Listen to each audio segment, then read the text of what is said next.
नमस्कार। आज हम बात करेंगे ग्रहों की दृष्टि के बारे में। कुंडली का विश्लेषण करते समय यह देखा जाता है कि कौन सा ग्रह किस भाव को देख रहा है और वहां स्थित ग्रहों पर क्या प्रभाव डाल रहा है।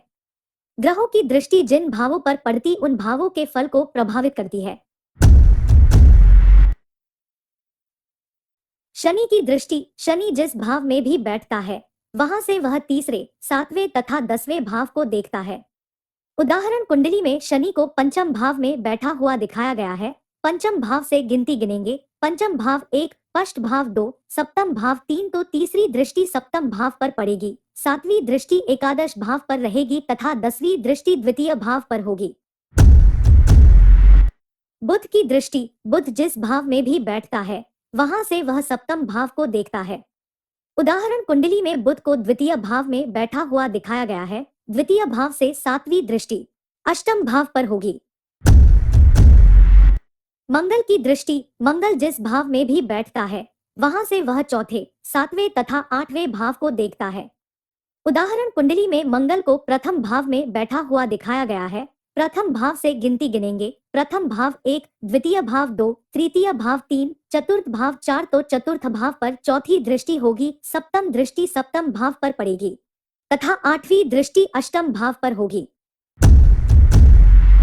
चंद्रमा की दृष्टि, चंद्रमा जिस भाव में भी बैठता है वहां से वह सप्तम भाव को देखता है। उदाहरण, कुंडली में चंद्रमा को द्वादश भाव में बैठा हुआ दिखाया गया है। द्वादश भाव से सातवीं दृष्टि षष्ठ भाव पर होगी।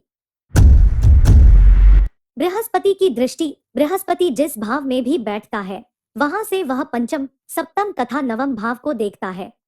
उदाहरण, कुंडली में बृहस्पति को सप्तम में बैठा हुआ दिखाया गया है। सप्तम भाव से पांचवी दृष्टि एकादश भाव पर, सातवीं दृष्टि प्रथम भाव पर और 9वीं दृष्टि तृतीय भाव पर होगी।